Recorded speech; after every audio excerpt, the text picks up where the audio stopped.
Alrighty, so let's pick up from where we left off last day. So I just want to go back quickly and revisit something.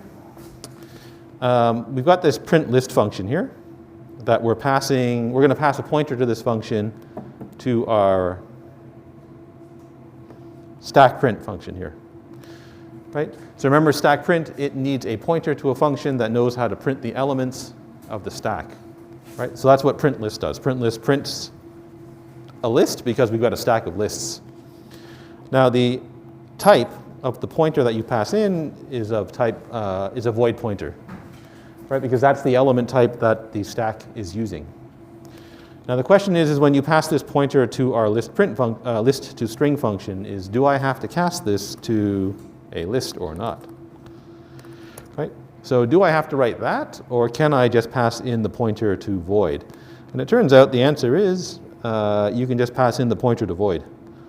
So if you compile this program, this is stack demo 2.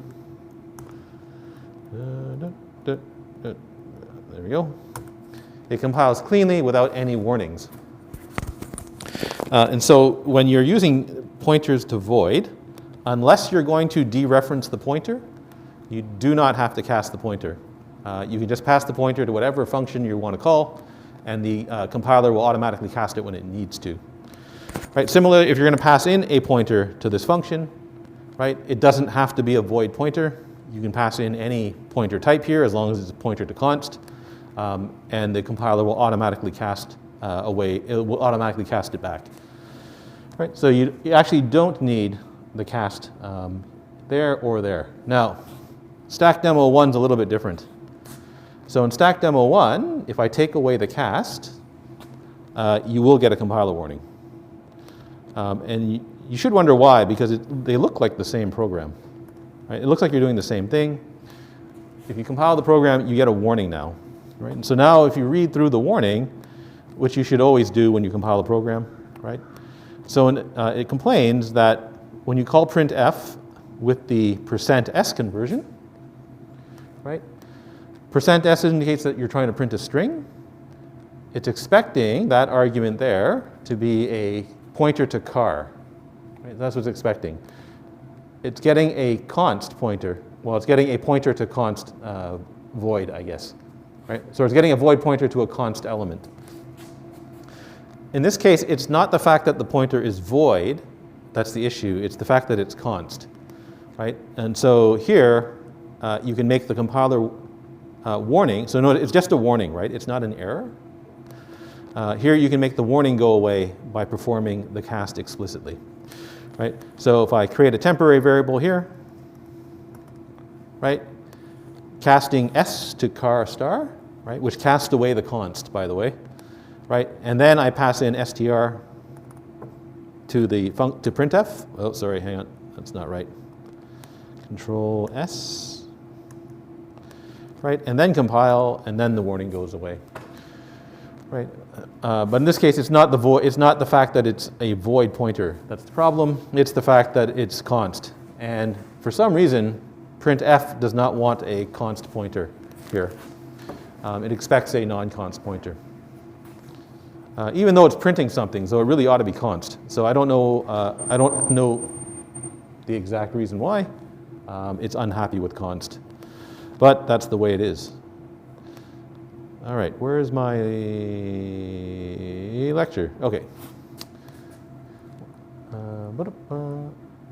Okay, so we were talking about these generic data structures, and I told you that. So one of the disadvantages. Let me back up here. Where is bring an element?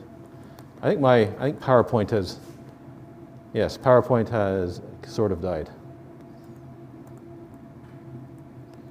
Where'd it go?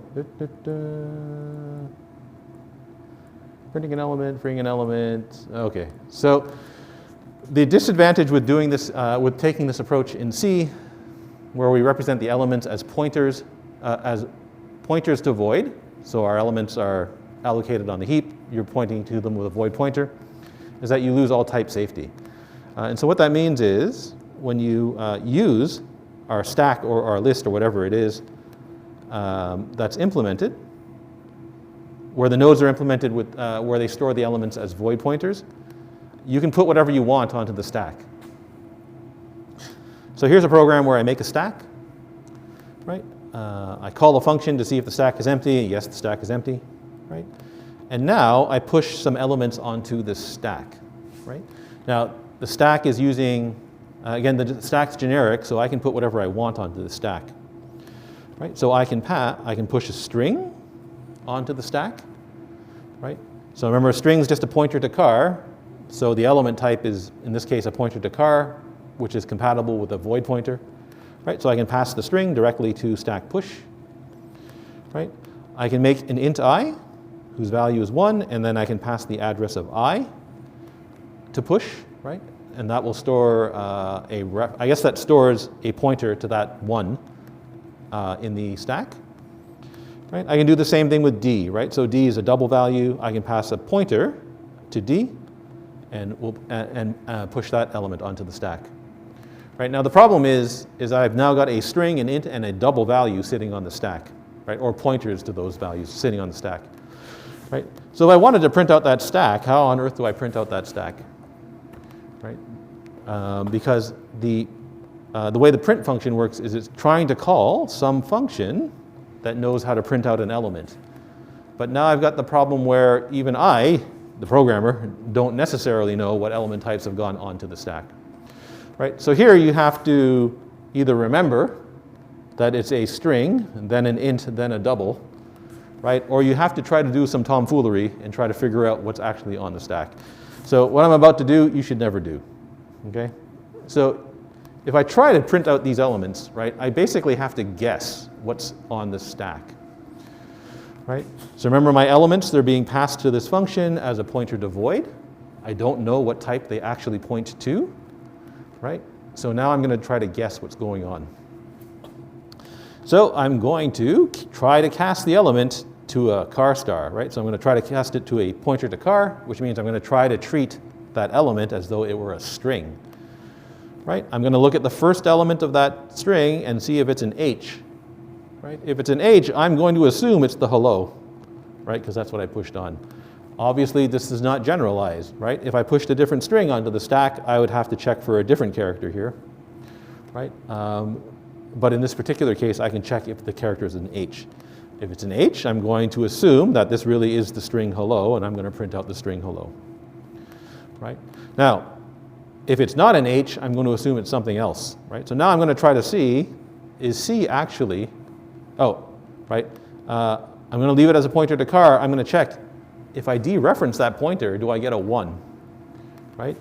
So what I'm hoping is going to happen is that when I convert that, when I look at that number, when I look at that value that's sitting on the stack, it's actually an int, right? And I'm going to hope that it converts safely to a 1 when I dereference C, right?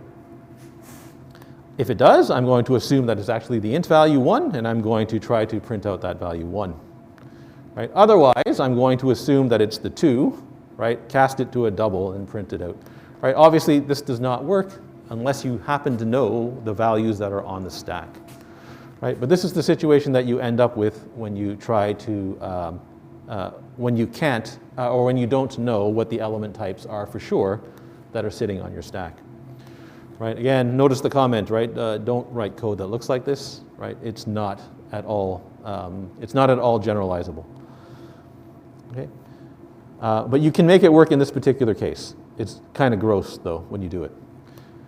Now, the problem is when you're working with the stack is, yes, I can push the elements onto the stack. I can pop them off. But when I pop them off, if I want to use the values, I need to cast them to their appropriate types, right? So when I pop the stack, I get back a pointer to void, right?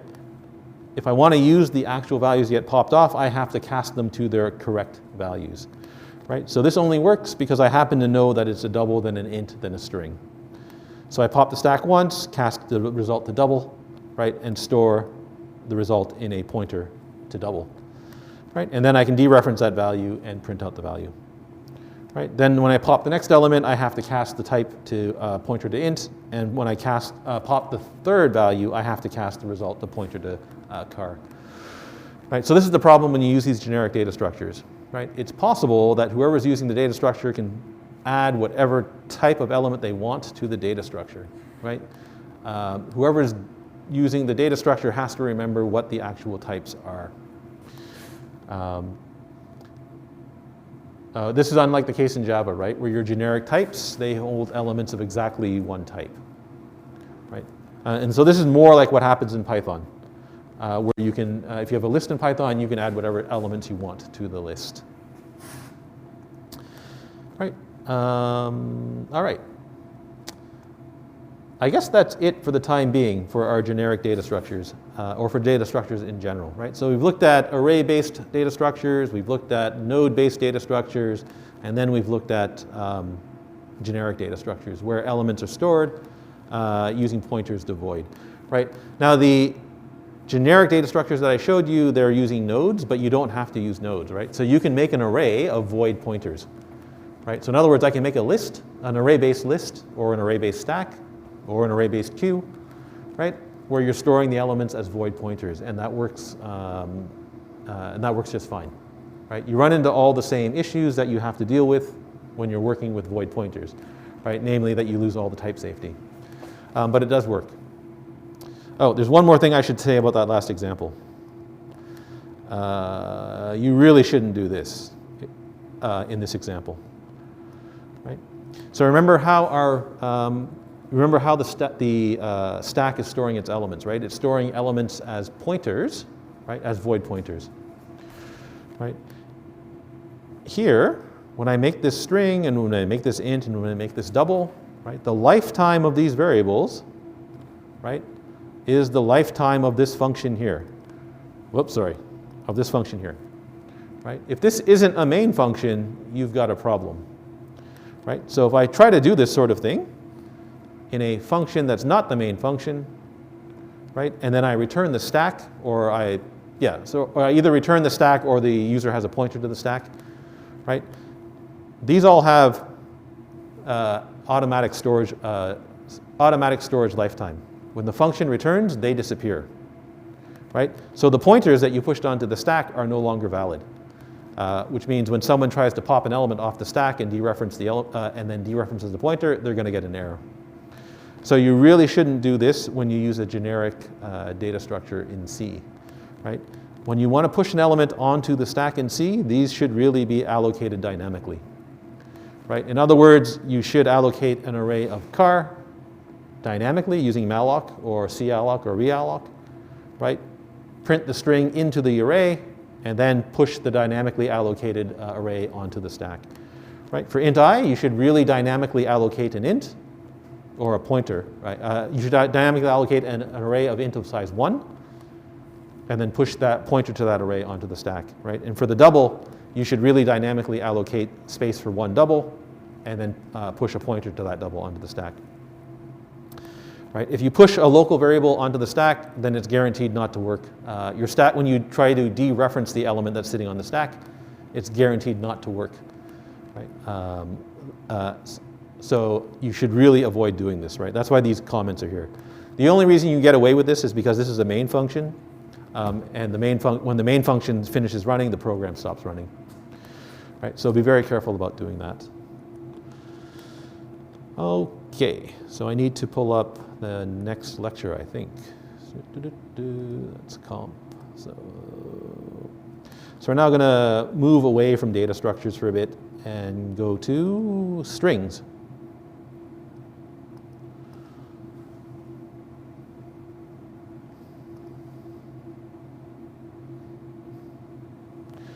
Where are we here? Okay.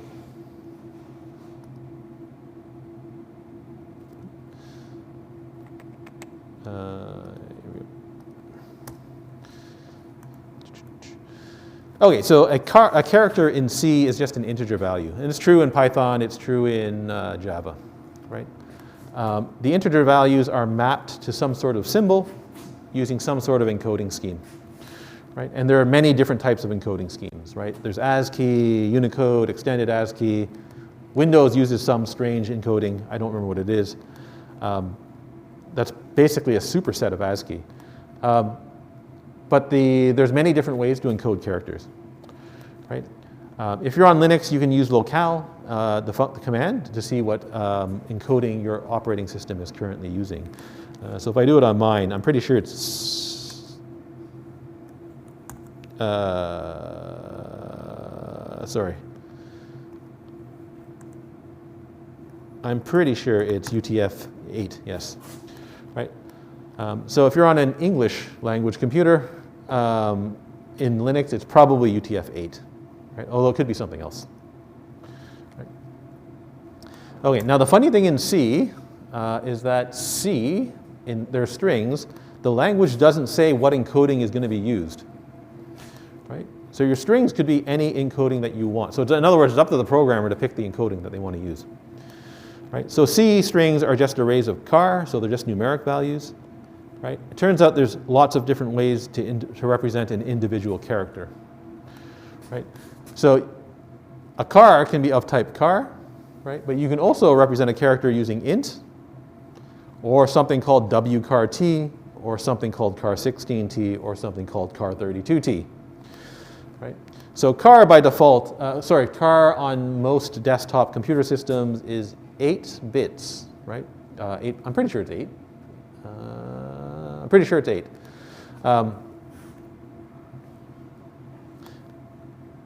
Which isn't enough to represent a wide number of characters. It could be 16, but anyway, it doesn't matter, right? So that's what this wchar_t is, and char16 and char32 are, right? These are all wider versions of char, right? So in other words, they're wider versions of the char type that are meant to represent character values, right? And that's because when you consider all of the different languages in the world and all of the different symbols people want to use, there's a lot of them, right? And they won't fit into the range of char, for example. Now you already know that C doesn't have a special string type, right? So everything's just an array of char, right? For our purposes, we're always going to work with arrays of plain old char, and these are called narrow strings in C, right? There are wide strings, so these are strings that can hold a wider range of characters, right? And so those would be arrays of wchar_t, right? Now when you work with the string functions in the C standard library, there are different versions of the functions that work with char as opposed to the ones that work with wchar_t, right? So in other words, there's basically two versions of every function, one which takes in a char, one which takes in a one which takes in a narrow string, one which takes in a wide string. All right, so in C, a proper string is null terminated, right? So the end sequence is represented with a /0. Right? That's the numeric value 0, right? That's not the character 0, it's the numeric value. So it's numeric 0. One of the most common errors is that you forget to allocate space for the null terminator, right? So if you have a string of length 8, you only allocate an array of length 8, you've got a problem, right? Because now you're missing space for that null terminator. The other strange thing in C is that null terminator does not have to be at the end of the array. It can be anywhere in the array, right? And so the location where it is in the array, that indicates the end of the string. Furthermore, there can be more than one of these in the array, right? So you can have an array of length 8 and all of the characters are /0, right? And all that's indicating to you is that the string has length 0, right?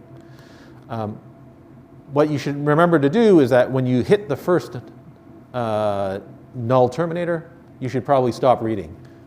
Because there's no guarantee that there's actually anything, that memory has actually has been allocated for any of the elements past the null terminator.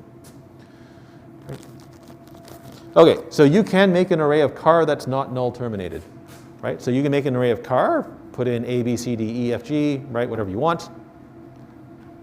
And that's fine, as long as you remember it's not a proper C string, right? So if you try to pass that string to one of the C library string functions, there's a good chance that your program's going to not run the way you expect it to. Okay, the size of a string is the size of its array, but the length of the string is the number of characters before the first null terminator, right? So here I've got a character array S, right? Its size is 16. Right? Now this is a locally allocated array, right? So it's a local array, it's not dynamically allocated, it's not a pointer, right? So if you use size of S, that will actually print out 16 in this case, right? Only because it's locally allocated, right? If this was a dynamically allocated array, size of S would be the size of the pointer, right? So you get 16 here, right? So the size of the string is actually 16, but its length is 1, 2, 3, right? The number of characters before the null terminator, right? If you move this up some number of places, right? So if I move the /0 up to the front, then the length of your string is 0, right? If I move it to the second element, the length of the string is 1. If I move it to the third element, the length of the string is 2, right? So the null terminator simply indicates the character past the end of the string. Right. String literals. So anything inside of double quotes is considered to be a string literal. The compiler creates an array for you to store the literal, and it slaps the null terminator on the end of the string for you. Right. The size of the literal is equal to the number of characters in the literal plus 1. Right? So if I have the string ABC, right, so the string ABC, right, the size of the array that's allocated for that string is 4, right, to include the null terminator. The length of that string is 3. Right. The weird thing in C is that the size of the literal is equal to the number of characters in the literal plus 1, even if one of the characters is the null character, which is bizarre, right? So in other words, here we go. Right, so here's my string ABC, right? Again, it's locally allocated. It's a locally allocated array, so size of, in this case, returns 4, right? Why is it 4? Because there's 3 characters plus the null terminator. If I call string length on this string, so string length is the standard function in the string library, in the string header file that tells you how long a string is, right? Then that prints 3, 1, 2, 3. If I make another array, so this one has length 1, 2, 3, 4, 5, 6, size 7 plus 1, right? 7 characters plus 1 for the null terminator, right? Even though there's already a null terminator here, when you write a string literal, it slaps another null terminator at the end, right? So 1, 2, 3, 4, 5, 6, 7, 8. So size of S2 is 8. The length of the string is still 3. 1, 2, 3. Right? So the location of the first null terminator is the thing that defines the length of the string. Right? Again, so this warning regarding size of bears repeating. Right? Size of returns the expected size of a string if the string is referenced via a statically allocated array variable. Right? So in other words, if you make a local array, size of will give you the correct size of the array. Right? If you have a statically allocated array, size of will give you the correct size of the array. Right? But in all other circumstances, size of gives you the size of the pointer. Right? So be very careful when you use size of, especially if someone gives you a pointer to an array. Right? Because you're probably going to get the size of the pointer and not the size of the array. Right? All right, so here we go. So here's a string, ABC, right? Notice that the type of the string is not an array anymore, right? Instead, I've changed it to a pointer, right? So S2 is a char pointer, right? It still points to a string, right? But if you ask for the size of S2, right, now the compiler, well, not the compiler, now the size of returns the size of the pointer, right? The size of the pointer on my computer is always 8, right? As opposed to up here, where if you made an array, right, locally allocated array, size of will give you the length of the array, or the size of the array, right? So in this case, it gives you 4, right? Notice that any pointer, all pointers have the same size, right? So if I make a pointer P and set it to null, right, the size of that pointer is still 8, right? So it's just the amount of memory that's used to store a pointer. String length of S2 is still 3, right? So string length in both of these cases is still 3. Right? So if you want to work with the standard library functions that work on strings, they're all, as far as I know, defined in string.h. Right? So if you hit that link there, that will take you to the standard documentation for the string library. I guess the string header file. Right? So C provides it's not a very large number of functions that work with strings. right? It gives you some functions that let you classify characters. So is a character a digit? Is it not a digit? Is it a space? Things like that. Right? It gives you some character functions that let you manipulate characters. You can convert from a numeric value to a string, right? So you already saw that, or from a string to a numeric value, sorry. Right? You've seen A to I and A to F on your assignments, right? And there are some string manipulation string manipulation functions, so join two strings, for example. String examination functions, what's the length of a string, right? And some character array manipulation as well. Right? So we're going to go over some of these functions, not all of them. String length is the function that you use if you want to know how long a string is. Right? Now, notice what the problem with string length is in C compared to languages like Python or Java. Right? So in Python and Java, a string knows how long it is. Right? So in other words, if you write s.length, you get the length of the string. Right? Furthermore, the class string stores the length of the string somewhere. Right? So all it does is return the value of the length.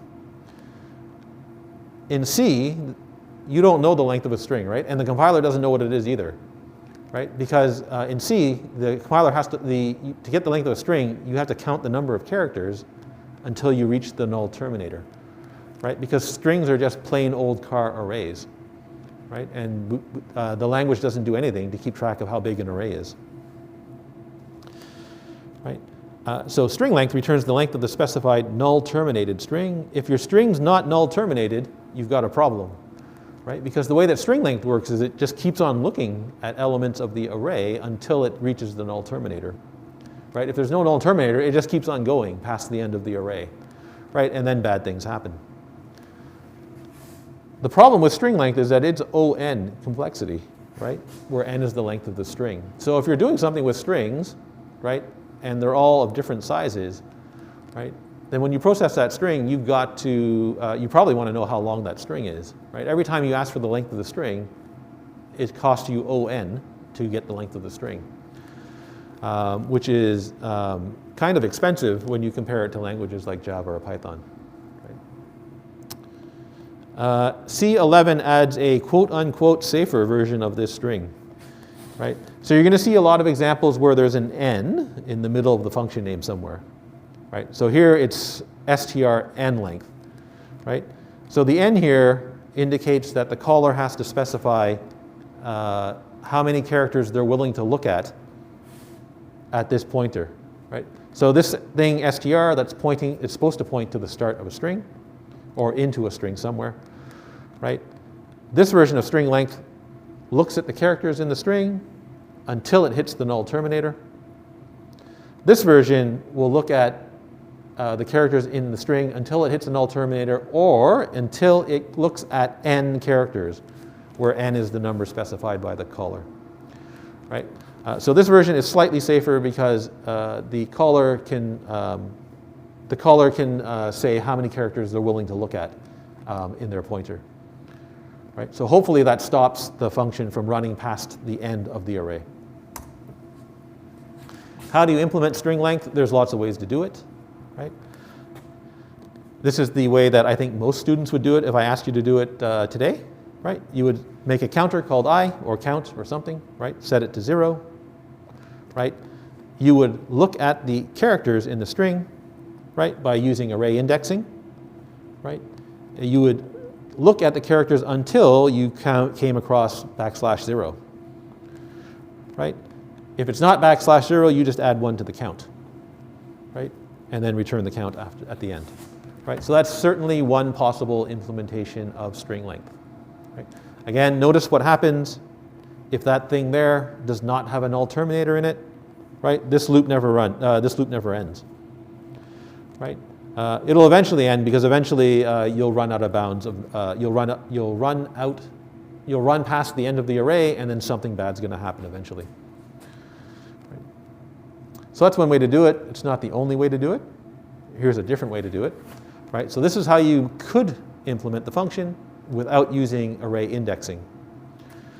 Right? So again, start out with the count. Right? Now instead of using array indexing, right, so instead of writing stri, I can dereference the pointer str. right? So that gives me the character that str is currently pointing at, right? Ignore the plus plus for now, right? So dereference str, that gives me the character that str is pointing at, right? If that character is not the null terminator, add 1 to the count, right? Now remember what plus plus means in languages like C and Java, right? So plus plus means, right? Use the value of str, right? When you're done with the value, use the value of str. After you use the value, increment the value of str by 1, right? So use the value of str, the current value of str, then increment it by 1. What happens when you increment a pointer by 1? It goes to the next element in the array, right? So this part right here, this star str plus plus, right? Dereferences the character and then advances the, dereferences the pointer and then advances the pointer to the next character, right? So seeing stuff like this in a C program turns out to be fairly common, right? Here's another way to do it, right? So now I'm going to start out with a pointer, s, right? I'm going to start the pointer by pointing it at str, right? Each time the loop will run as long as star s is, as long as s is not null, right? So remember what star s does, it dereferences the pointer, right? You can check if a pointer is null by writing star s, is not null, right? So if star s, then the pointer is not null, right? So if the pointer is not null, keep on going, right? If the pointer is not null, the loop runs. At the end of the loop, advance the pointer by 1, right? So what does this do? This just moves s to the end of the string, right? So all that does is it takes s and moves it through the array. So there's your /0. So there's your A, B, C.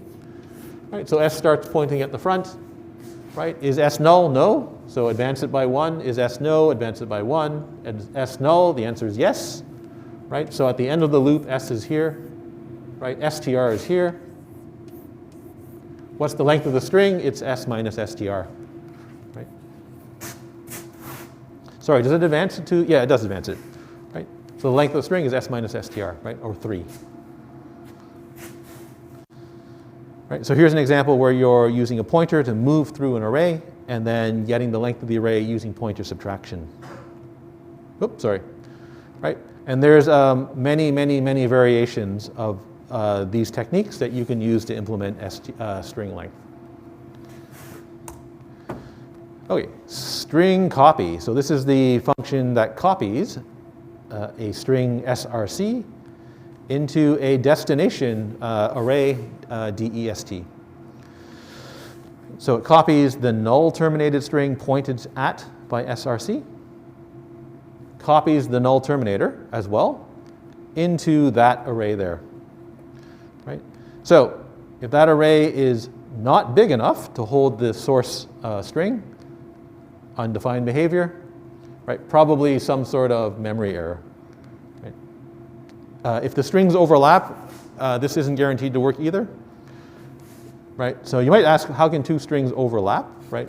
You have to remember that these are just pointers, right? So someone can try to copy a string, right? So if that's your string, right, then you can say that the source pointer is here. You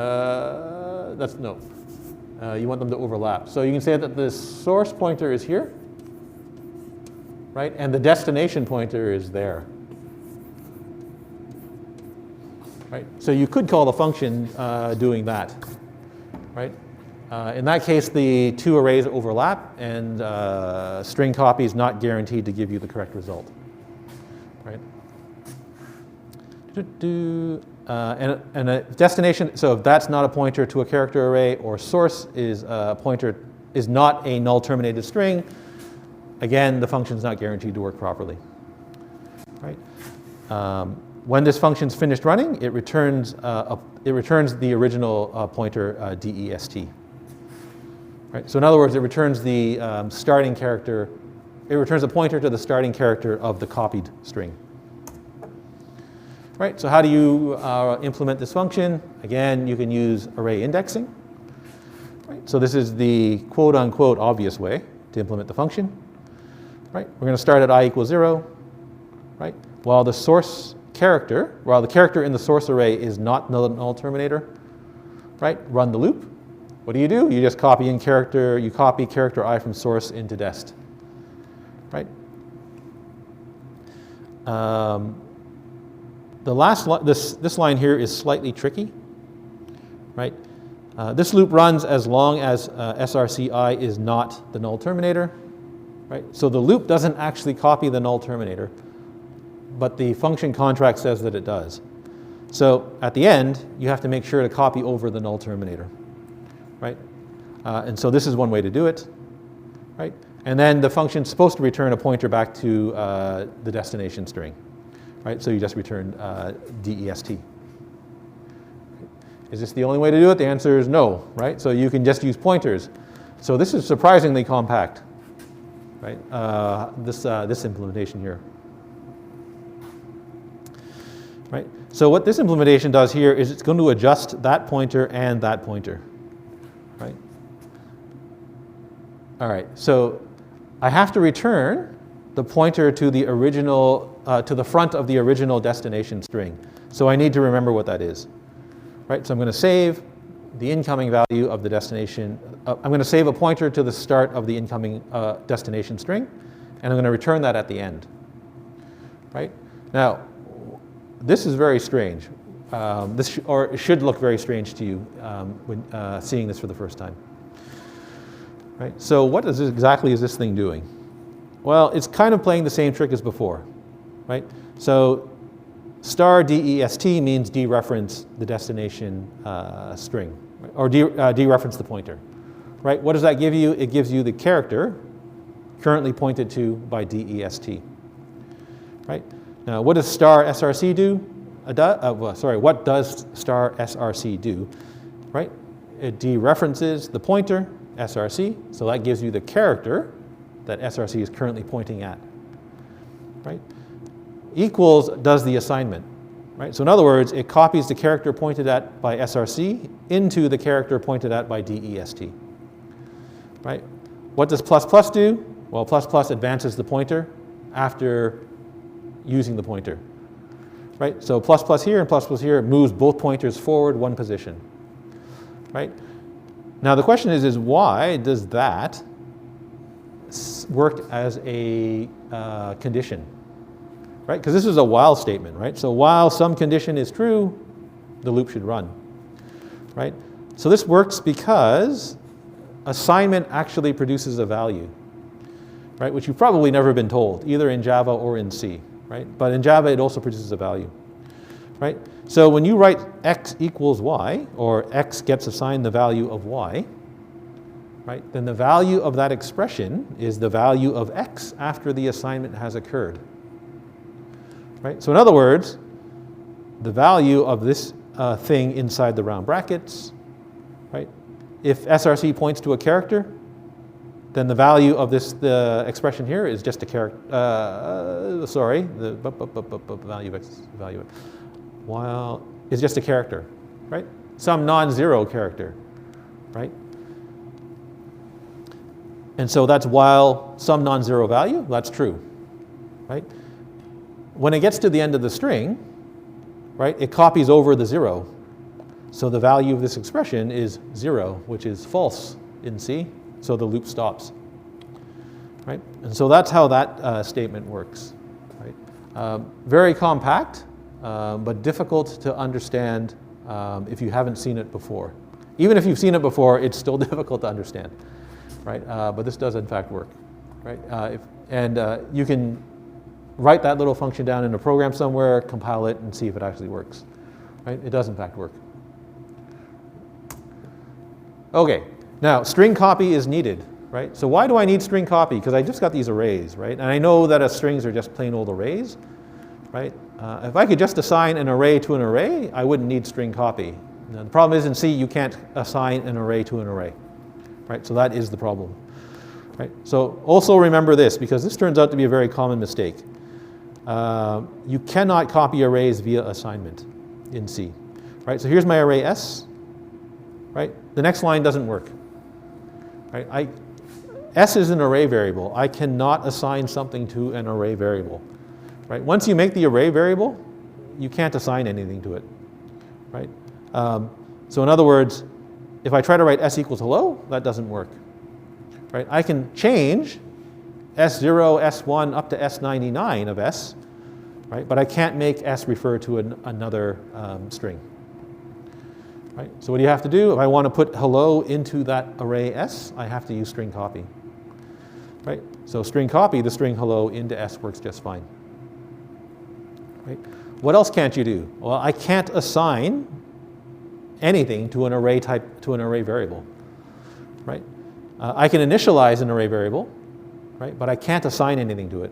So if I try to assign S, which is an array, to T, which is also an array, that doesn't work either. Right? So what do you have to do? I have to copy the contents of S into T. Right? So make sure that T is big enough to hold the contents of S, and then use string copy. Right? But you cannot copy a string via straight assignment. Right? If you need to copy a string, you have to use strcpy. strlen is the quote-unquote safe version of string copy. Right? And so this version of the copying function, the first two arguments are the same, or the first two parameters are the same. But then there's a third parameter called count. Right? So the count here causes this function to copy at most count characters from this string into that string. Right? So if your destination array has some fixed size, which it probably does, right? So if your destination array has, say, size 10, right, then at most, including the copies at most count, including the null.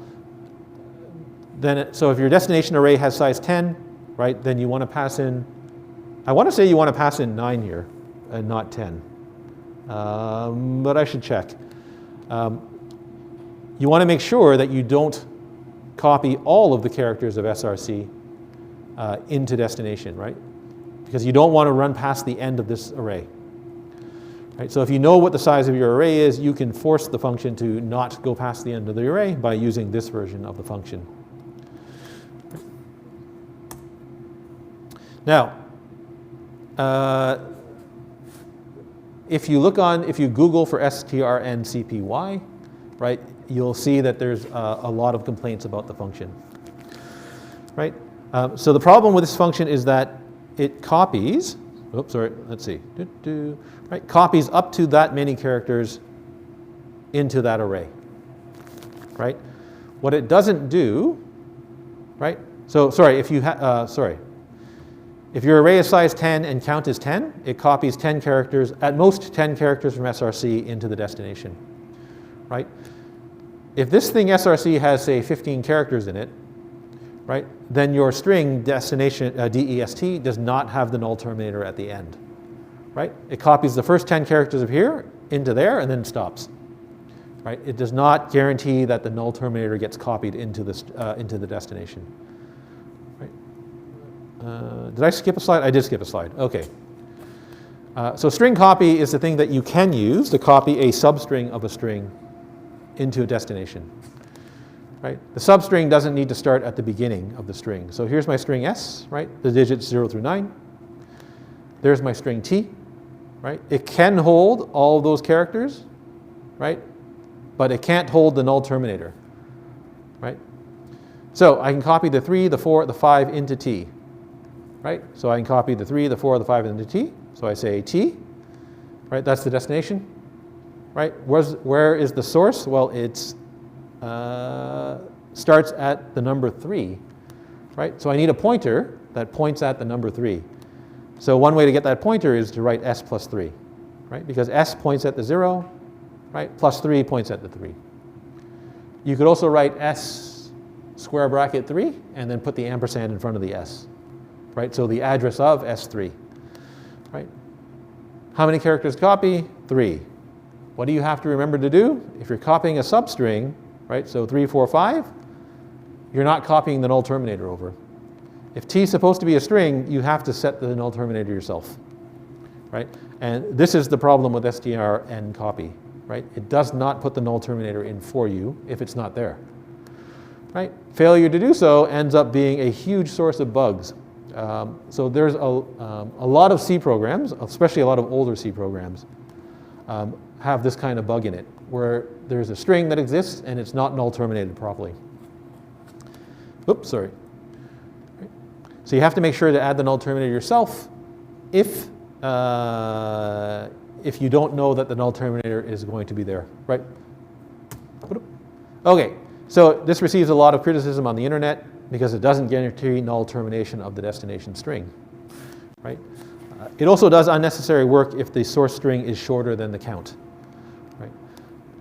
If you click that article there, that will tell you, that'll give you some information on whether or not you should use strlen copy or strlen cat, right? The problem is there's no standard library function that does what you want it to do, right? So, sorry, not in C99 anyway.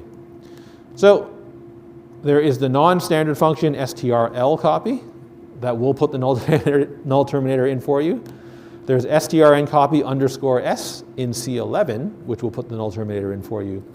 And then there's variations of printf that will put the null terminator in for you. Right. As you can see, the C standard library is kind of a mess. Right. String cat is your concatenation function.